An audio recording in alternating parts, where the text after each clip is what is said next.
Hello, and welcome to Sobercast, where we provide AA speaker meetings and workshops in podcast format. We're an ad-free podcast, and if you enjoy listening, please help us be self-supporting by visiting Sobercast.com, look for the donate link, and drop $1 or $2 into our virtual basket. We hope you enjoyed the podcast. Have a great day. All right, everybody. Could you all take a seat? So, we're going to open up this first session. We'd like to open up with a set-aside prayer. You can join me if you like, if you know it. Thank you, Judy. I just wrote it down because I forgot to print it out and bring it. So, God, please set aside everything I think I know about myself, my illness, the steps, recovery, and above all, you, God, for an open mind and new experience. May I see the truth. Say amen. So we're going to start with first session. I'll let you explain.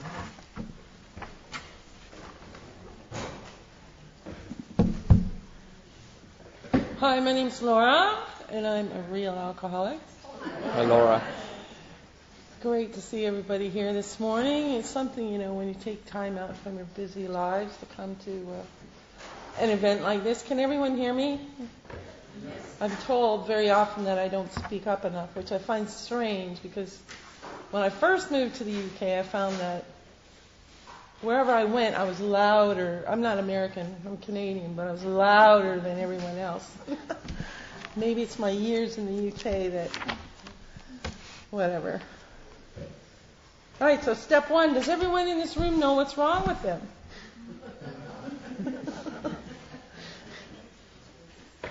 For me, I had to discover what was wrong with me, and hello? Oh, I thought you were blowing kisses to me. Do I know you? It took me a long time to discover what was wrong with me, and I'll try not to tell my story because I'm telling it later on. Thank you. Is there anyone here who is unsure about what it means to be alcoholic? Well, there's a lot of I found a lot of answers in the big book, but as Tim said earlier, I had to listen to alcoholics first. And the same thing happens to me that happened to Tim. My drinking story is much longer. In the end, I drank for 32 years. And I know I was an alcoholic before I picked up the first drink in here. My alcoholism is between my 2 ears. And my very first drink changed my life. But I know today, and it says here, in chapter 3, I don't know if you brought your books or you wish to refer to your books, because this is kind of a workshop sort of thing. Because on page 30,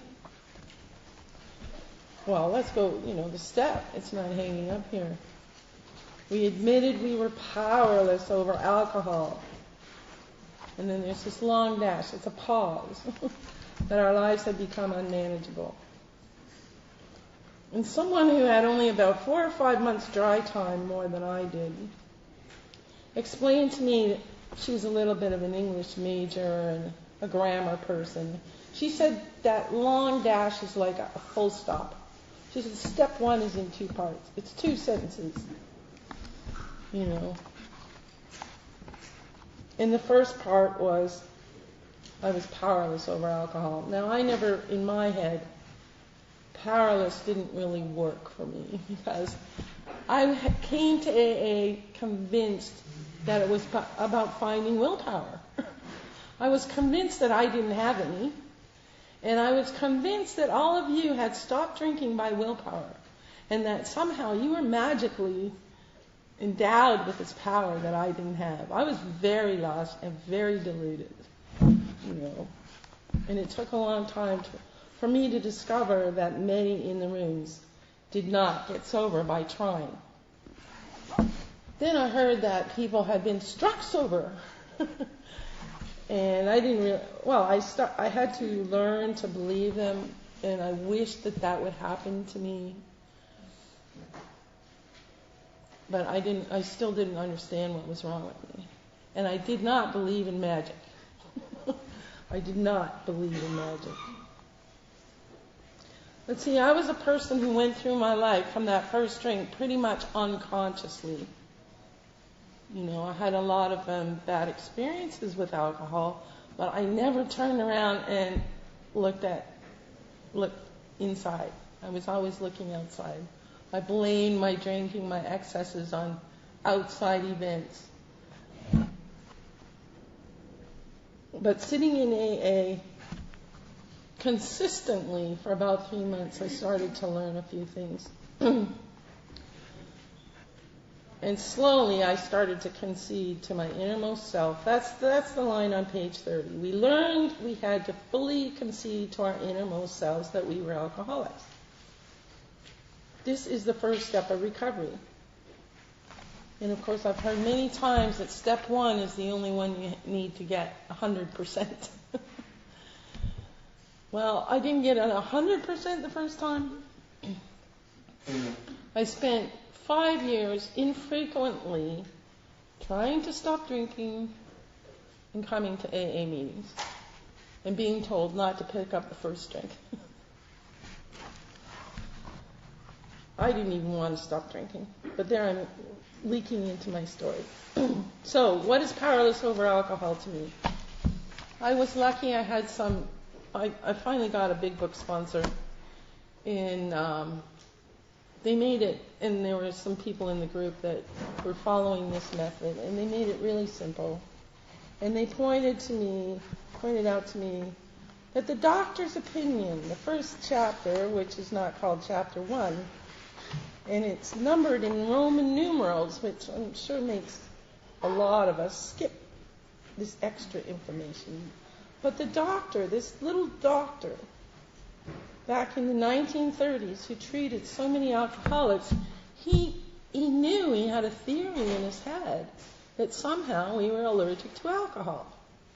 But of course, again, I thought I knew better than the AAs. How could I be allergic to alcohol? I could drink tons of the stuff. Until this woman, with about 4 months dry time and had been going to these big book meetings, she pointed out some of the lines. And she talked to me about this craving. And there's one here on 28. So if you want to know the Roman for 28, it's XXVIII. And the doctor says, we believe. So he was working with some other medical professionals. We believe, and so suggested a few years ago, that the action of alcohol on these chronic alcoholics is a manifestation of an allergy. That the phenomenon of craving is limited to this class and never occurs in the average temperate person. The phenomenon of craving. Took me a long time to understand that. My tat was mush after 32 years of drinking. Phenomenon of craving. But got to the group. They told me, this is a physical sensation. It's not that doctor uses the word craving to me, in my mind, my experience.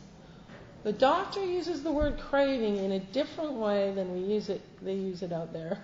The flatlanders. Come on. Like pregnant women crave ice cream and pickles or whatever, That's a strong desire. That's a head thing. That's a mental thing, right? This craving is different. And I really had to roll it over in my head because apart from being convinced that this was a question of human willpower, I had been convinced that for a long time, that I drank too much because I was greedy.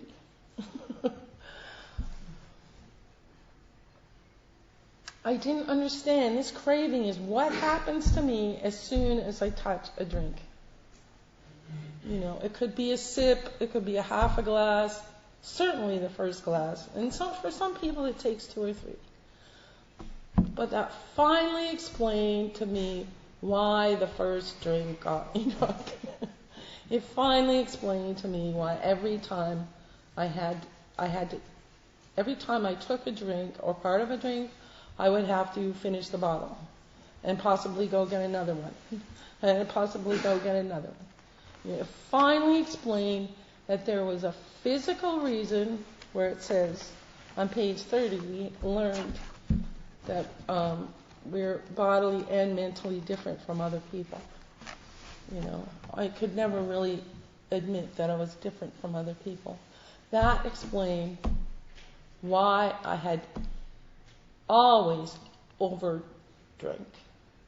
drunk. That's a tough word for me. I can't think of any time in my life where I really drank absolutely normally. I always overdrank. I didn't make a mess all the time, but I knew in my innermost self that usually I had one too many.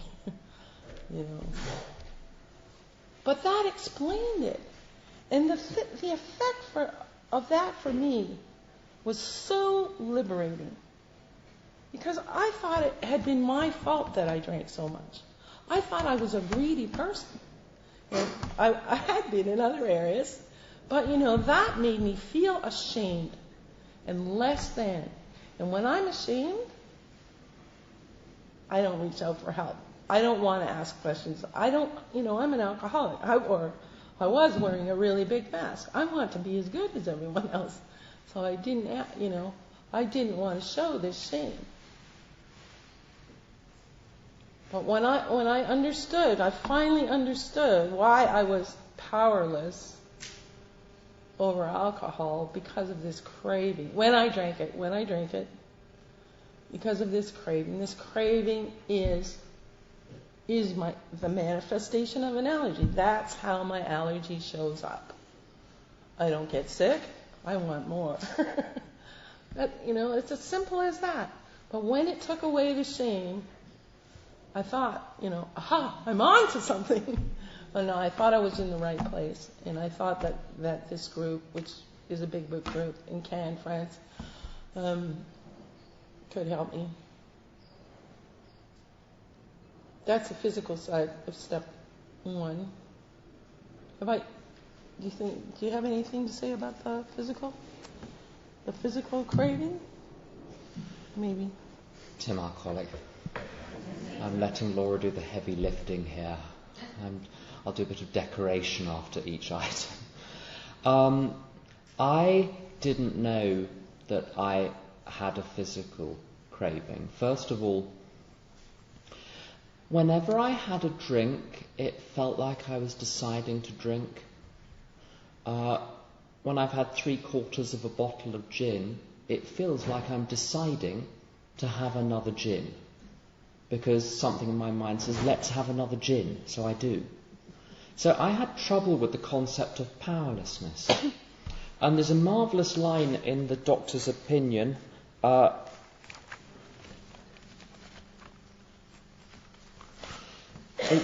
It did not satisfy us to be told that we could not control our drinking just because we were maladjusted to life, that we were in full flight from reality, or were outright mental defectives. And it's terribly important, this, because when I was drinking, especially around the age of 19, 20, 21, I was very maladjusted to life. I was certainly running from reality, and my mind at the end did not work properly.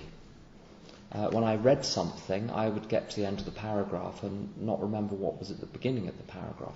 Now, at 10 years sober, I asked myself, how do I know that I didn't drink crazy amounts just because I was crazy and young and inexperienced and foolish, and I hated life, so I was running away from it, and I'd had so much drink that it had addled my mind and it wasn't working properly.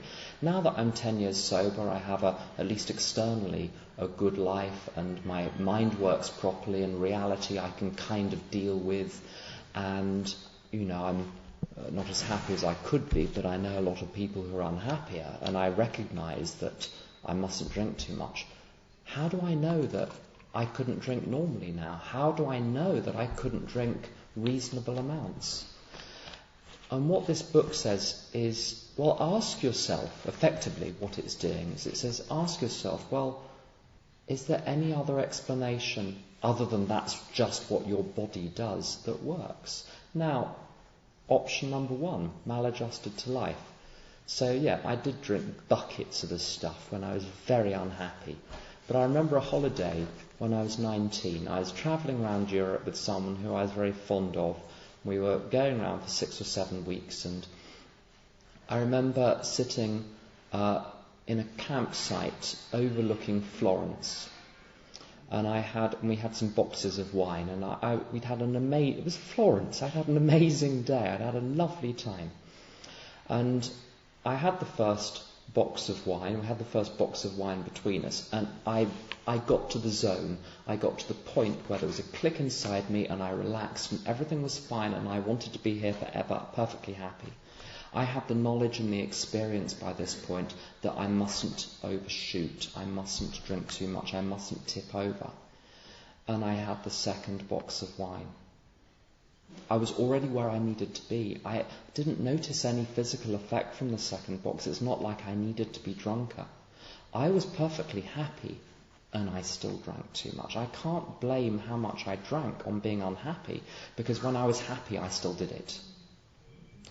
I can't blame how much I drank on being in full flight from reality, because when I was in a reality I was happy with, I still did it. I wanted to remain in that perfect zone, and all I had to do was not drink the next box of wine. 1 extra glass over the next 2 hours will be enough to keep me topped up. But no, I have to have the extra box of wine. I go into this dark place, we end up in the most awful argument yet again. And, at the beginning of my drinking, my mind still did function. And I knew after the first couple of times that I drink too much. If only I could stick to the first half of the evening, I would be fine. I wasn't addled by alcohol at this point, but I was absolutely unable to follow my conviction after the first experience that I must limit it somehow. There is no way I can limit it. An allergy in the 1930s meant an abnormal reaction. In other words, a reaction different from the majority. And the majority of people do not suffer from this. I drank too much every single time I drank, regardless of circumstances, regardless of emotional state. And this is why I'm convinced that if I had a drink today, I would drink the same way.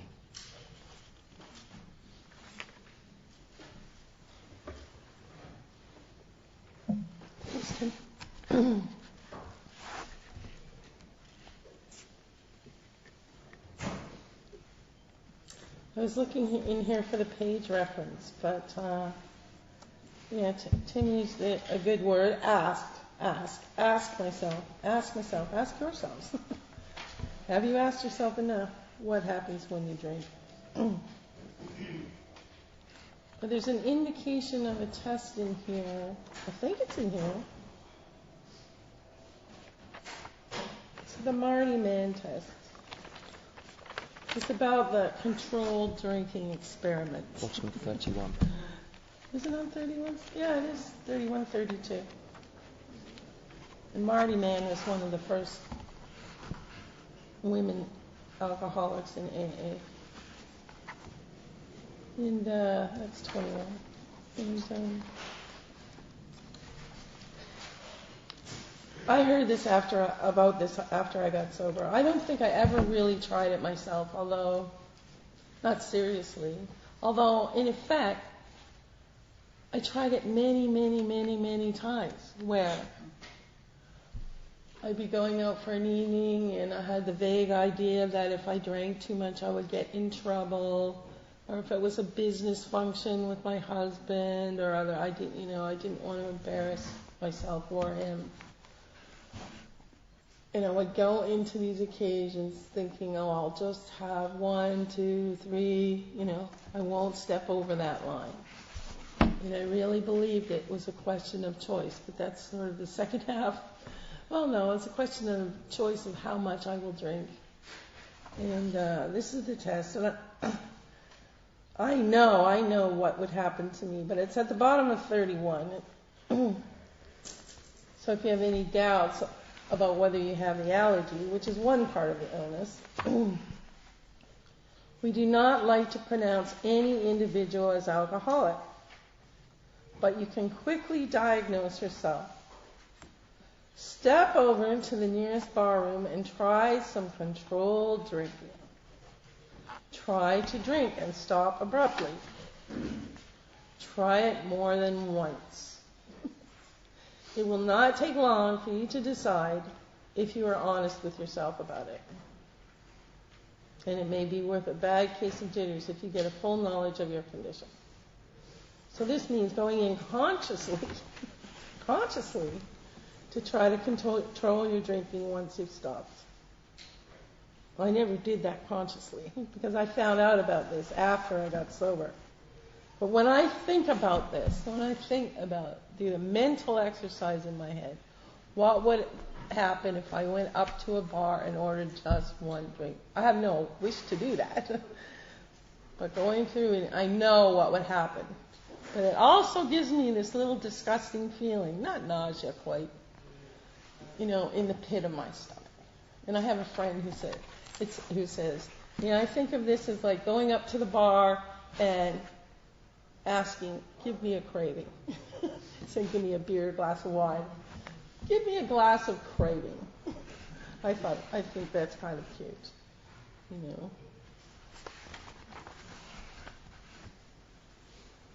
But yes, I was deluded, and that's another thing you pointed out, Tim. I was deluded for a long time about the fact that I chose to drink the next drink.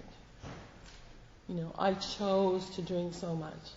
But that was the whole delusion of me being in control of everything.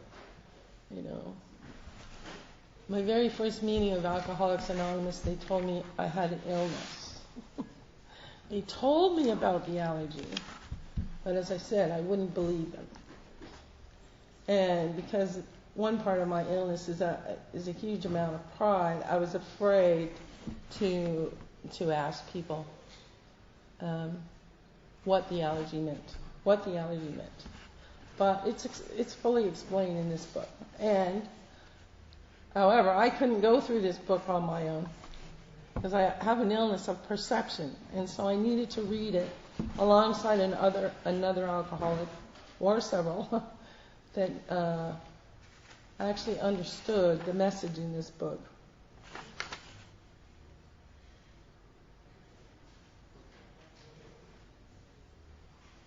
Yeah, to me, the craving does explain a lot of things for which I could not otherwise account. And I think the craving also explains, I promised myself, when I was in my late 20s, I guess early to mid 20s, I was in my first job, and then I met, the man that was going to be my husband, and I was in a crowd of young people. And of course, we were with a lot of other drinkers, work hard, play hard. Out in the mountains, I was in Western Canada. And at that point, in the summer times, we do canoe trips, and camping outdoors. And a lot of the people, as I said, were heavy drinkers. And I was shocked to see, because my illness hadn't progressed so much, I was shocked to see some of the people spiking their morning coffee so they could get a start to the day, And at that point, 25, 26 years old, I said to them, I'll never go there. Oh, how could they do that, And at that point, that's the way I felt. But fast forward about 20 years, and I became a morning drinker. And that also, I believe, was because of the craving. I didn't decide. I thought I was deciding to pick up that morning drink, but instinctively, the only thing that would quell that craving was the drink. So instinctively, I started. It didn't start from one day to the next, My drinking started earlier and earlier and earlier in the day. One earlier and earlier and earlier in the week. In the beginning, once I discovered alcohol, I pretty much never passed up an opportunity to drink it, although I didn't stoop to stealing it out of my parents' liquor cabinet. I was 15 years old. But every time there came an opportunity to drink with friends, I was there. But that usually happened like once a month. Once a month. maybe less.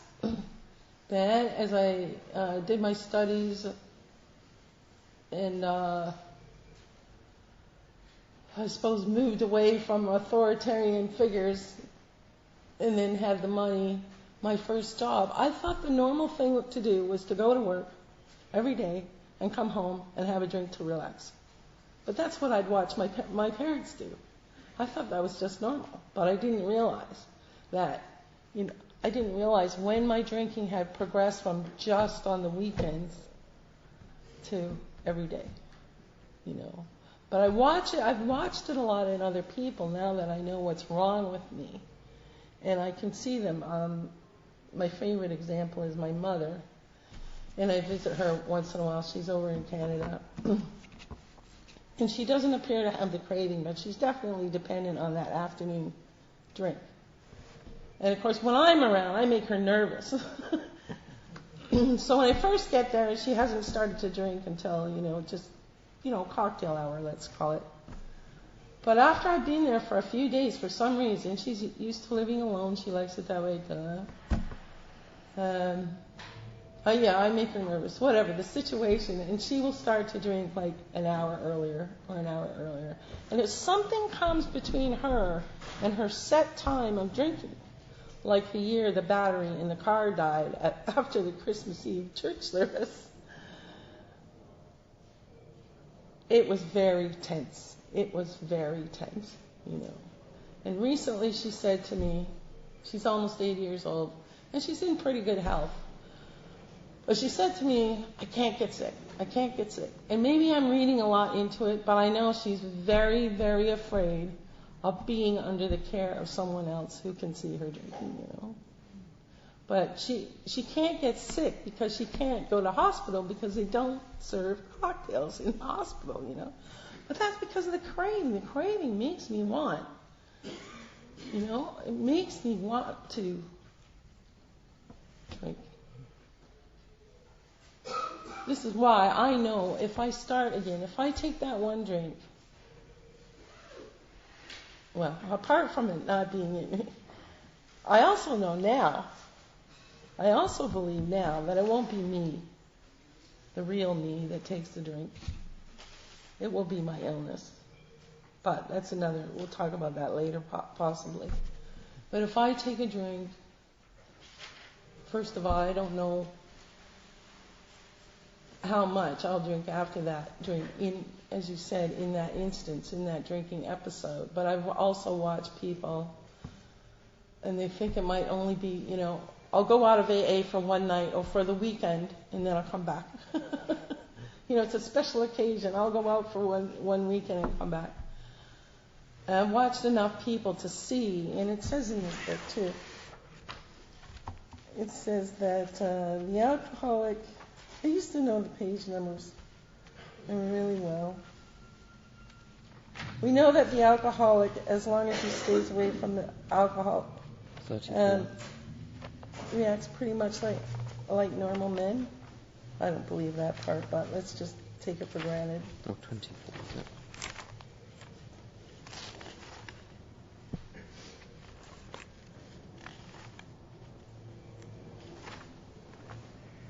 Bottom of 22. That's it. Yes, before 24. Okay, thanks. So bottom of page 22.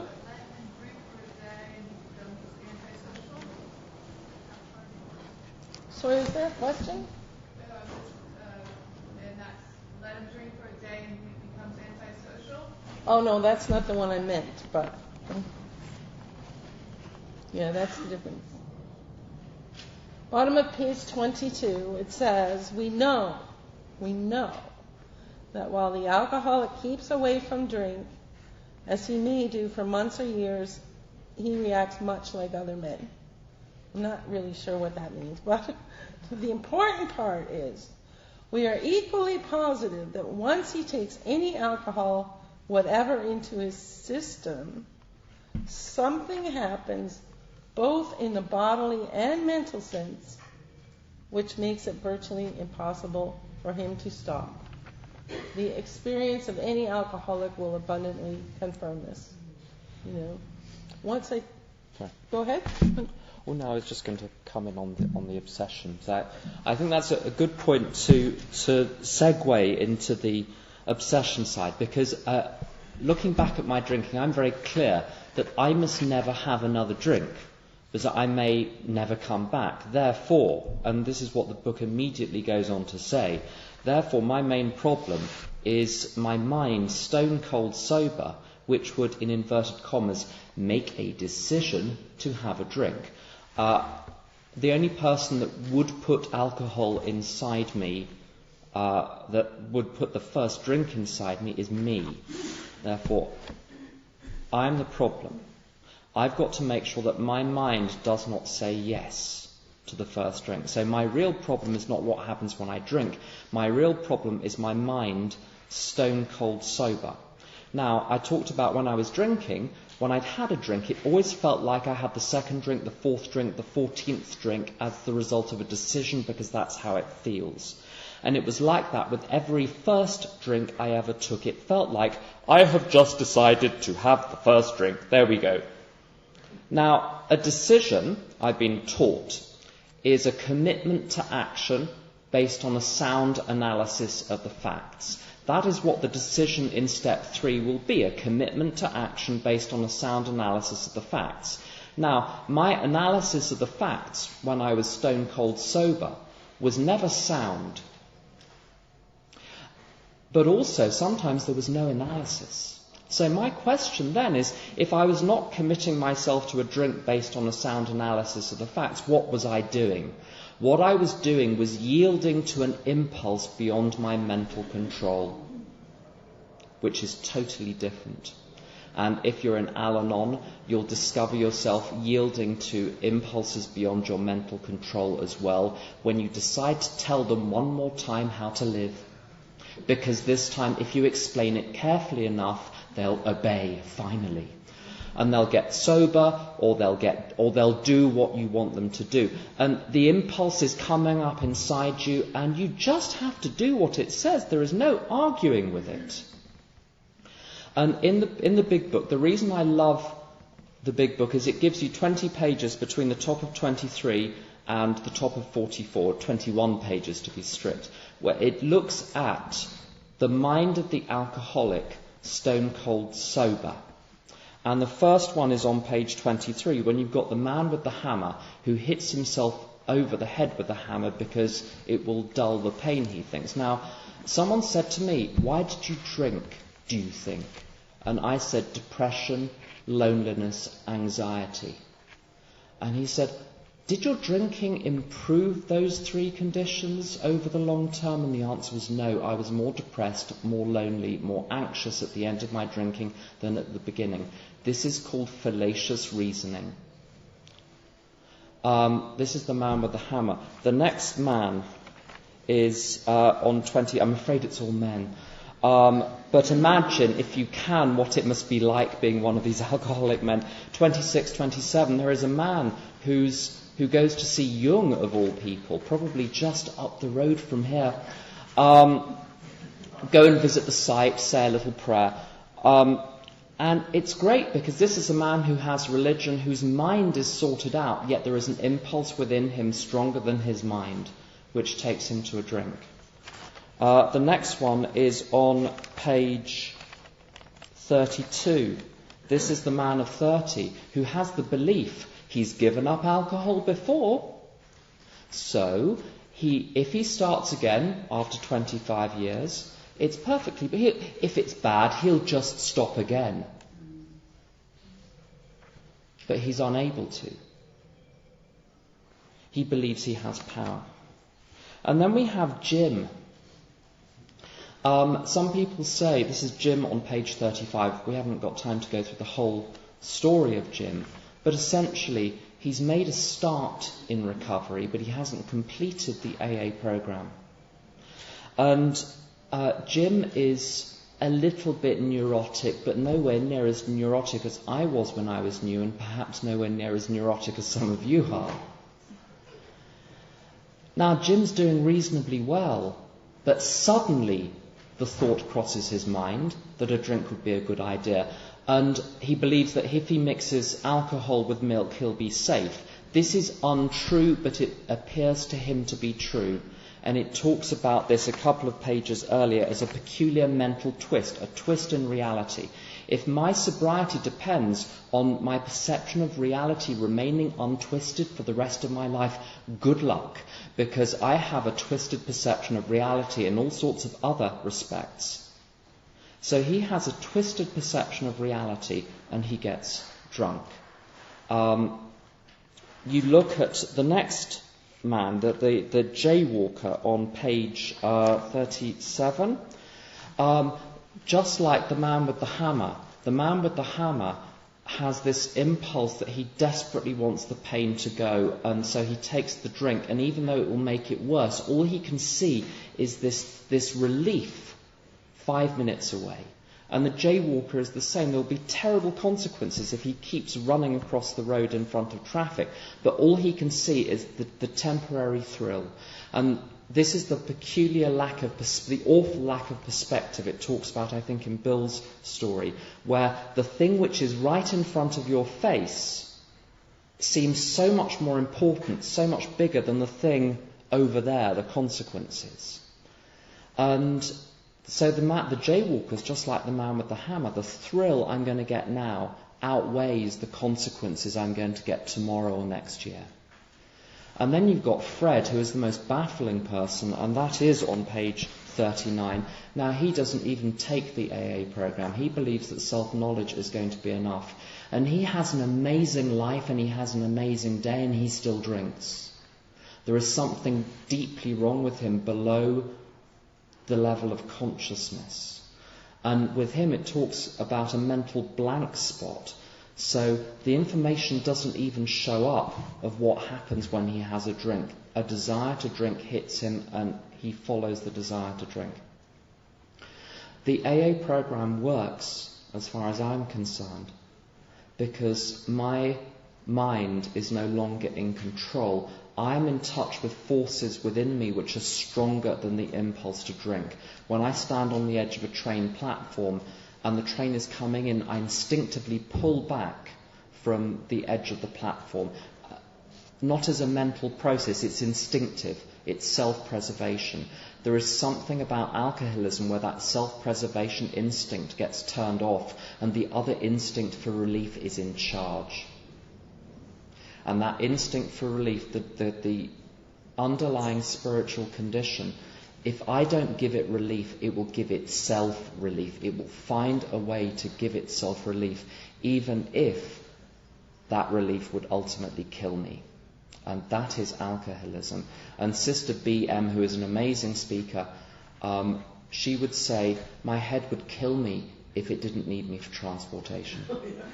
Now, the truth is that my head will kill me even though it needs me for transportation. That's the tragic truth of alcoholism. Thanks, Tim.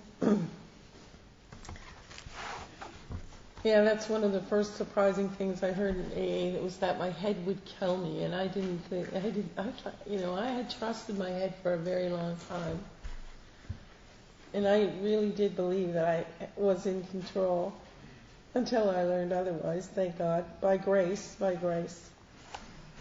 Yeah. So now we're getting into the mental side of the illness. So there's two parts to my illness: physical and mental. Has everyone got the physical part? It should be easy enough. I really am, as they say, allergic. I have two problems. I've lost the power of control of my drinking. And I've lost the power of choice. And on page 30, they talk about loss of the power of control. I'm just trying to review the allergy part, the physical part. I'm bodily different from my fellows. I've lost the power of control. I do realize now that I never had the power of control. Sometimes it looked like my drinking was under control, but that was usually from outside sources. Like there wasn't enough available on the table, in the room, in the building. I didn't have enough money. But I never had the power of control. As I said, I always overdrank. Here it is on page 30. We alcoholics are men and women who have lost the ability to control our drinking. And no real alcoholic ever recovers control. I tend to think about that in relation to the physical allergy. It's my body that tells me to drink more than I need. But this mental one, it's the mental twist.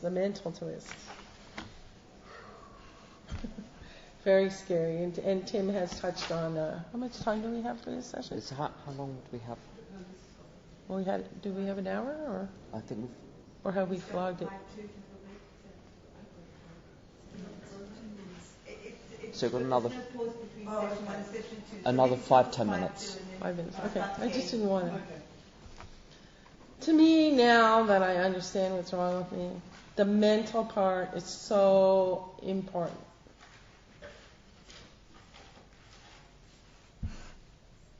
When I finally became willing to try to do something about my problem because I thought I could do something about it, and the AAs told me it was an illness, I started seeking medical help.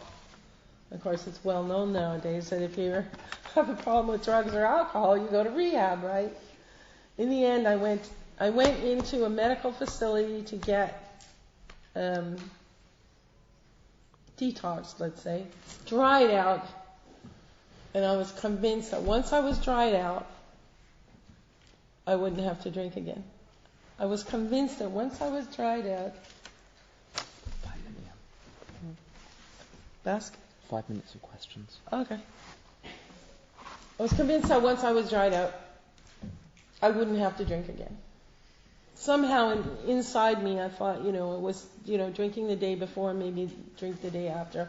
I was not clear on this. I really knew nothing about alcoholism or anything, but for that matter. But, yeah, I went into those facilities, and to my consternation, every time I got out, I drank again.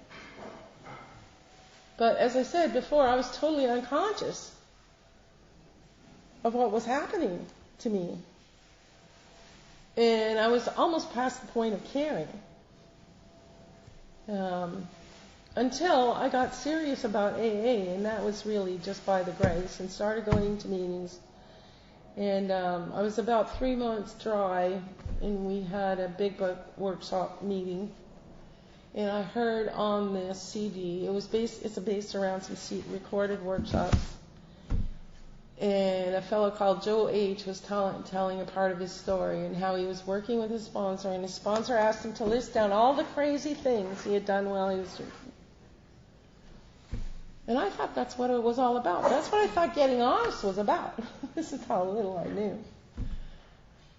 And so he made a list of all the nutty things he'd done when he was drinking.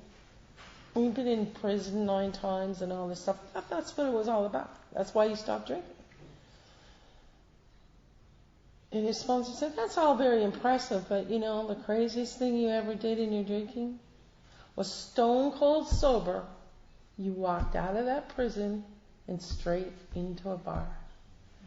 And that really touched me because, in fact, that's what I had done. Stone cold sober, coming out of those medical facilities, stone cold sober, dry, walked out of after 30 days, after 8 days, after however many days, I drank again. And I started waking up and hearing in the rooms, if I'm a real alcoholic, I will drink again. And then I started exploring what is the alcoholic mind, which is explained in chapter 3. This strange mental twist that precedes the first drink. And my mind will tell me lies, just to repeat. And that's what keeps me in AA, to keep my head on straight. Not that other people can always fix my head, but I think we have 5 minutes for questions now.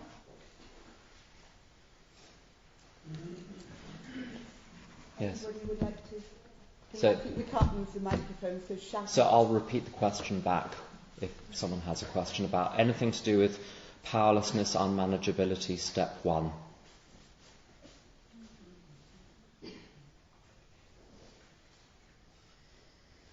My name's Ross, I'm an alcoholic. Hi, Ross. And I love what you had to say about controlling people. Because that one is tricky to spot. This idea that if I just explain something to them carefully enough. Can you turn Sorry. Can you unhook this? I'll repeat the question. Or I can be really noisy. Well, you want to hear the answer. Go. Okay. So my question really was about looking at the disease and the reaction that we have towards alcohol and other compulsive, obsessive areas of our lives that we cannot control. So the question is about the impulse which gets us to take the first whatever and how step 1 can be applied to other areas.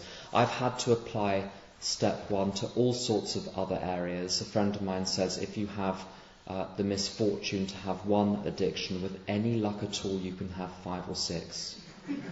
And if you have the fortune to stay sober for some time, you may discover all sorts of behaviour patterns, even stone cold sober, which will give you enough of a buzz to give you some relief.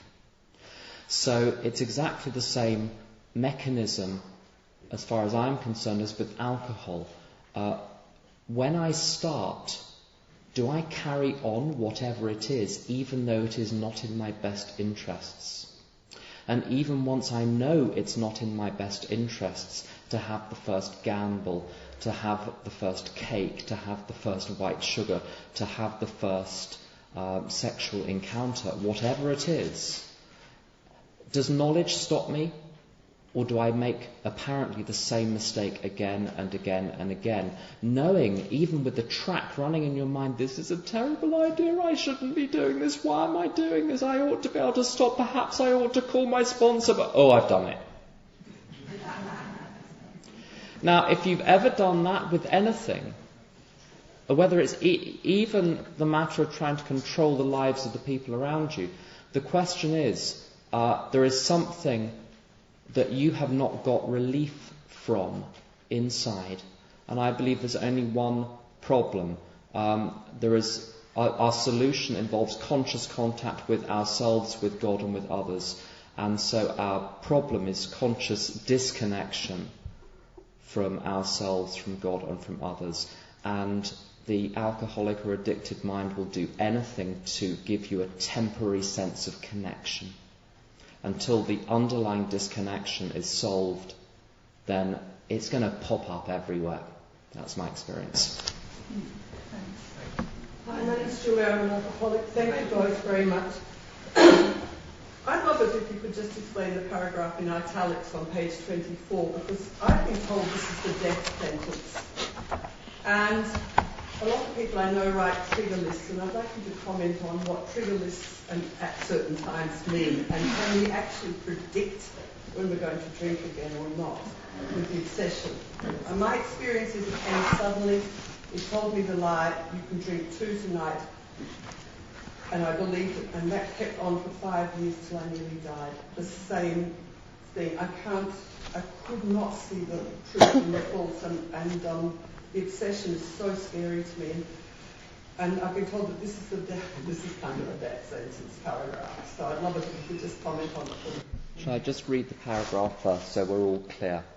The fact is that most alcoholics, for reasons yet obscure, have lost the power of choice in drink. Our so-called willpower becomes practically non-existent. We are unable, at certain times, to bring into our consciousness with sufficient force the memory of the suffering and humiliation of even a week or a month ago, we're without defence against the first drink. And I'll just say briefly my take on this. If we're unable to remember at certain times what drink will do, it means there are times we can remember. And this is why it's so tricky. Day after day, week after week, month after month, you successfully run the tape forward of what would happen if you drink and you don't have a drink and you think, it's fine, I've got it under control. And then suddenly you fall between the commas, as my sponsor calls it. You have one of the at certain times and you have a day when you can't remember and nothing seems to be able to remind you, and you're drunk, or you're in the casino, or you've had the 14th cake. And you can never tell. Those days don't look any different than any other days. You can't tell when they're going to be. Do you have anything on that? Not a lot. All I can say is that I came to AA and I had already lost the power of choice and drink. And they told me, just don't drink, one day at a time. Don't pick up the first drink. It's the first drink that gets you drunk. But I had long since crossed this line. And this is very important to me because, again, once I understood this, it took away the shame. Because when I'm ashamed, I don't ask questions. I don't like to see. I don't like to show people how dumb or stupid or how I don't get it.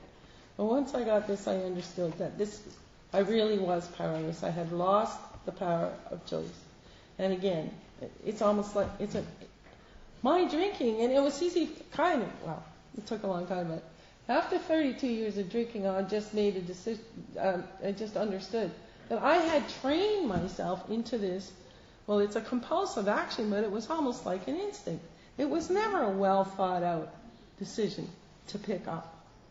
But it wasn't a habit either. It had become part of my survival instincts was to pick up a drink. So, this is the thing. One more question. There was a lady here. Yeah. What would you suggest between that? I should call my sponsor and, I did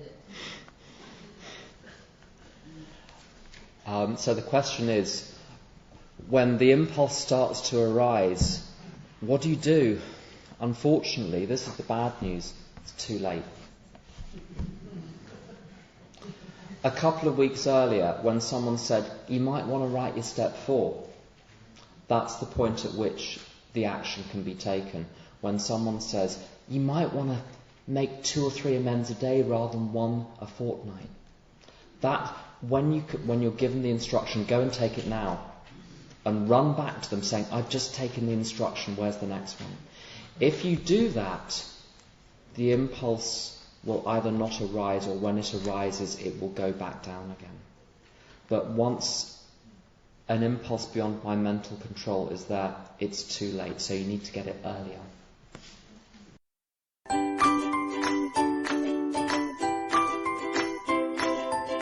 Thanks for listening. I hope you enjoyed the podcast. Sobercast is ad-free, and we'd like your help in order to keep it that way. So if you'd like to help us be self-supporting by pledging $1 or $2 a month, visit Sobercast.com and look for the donate links. Thank you very much.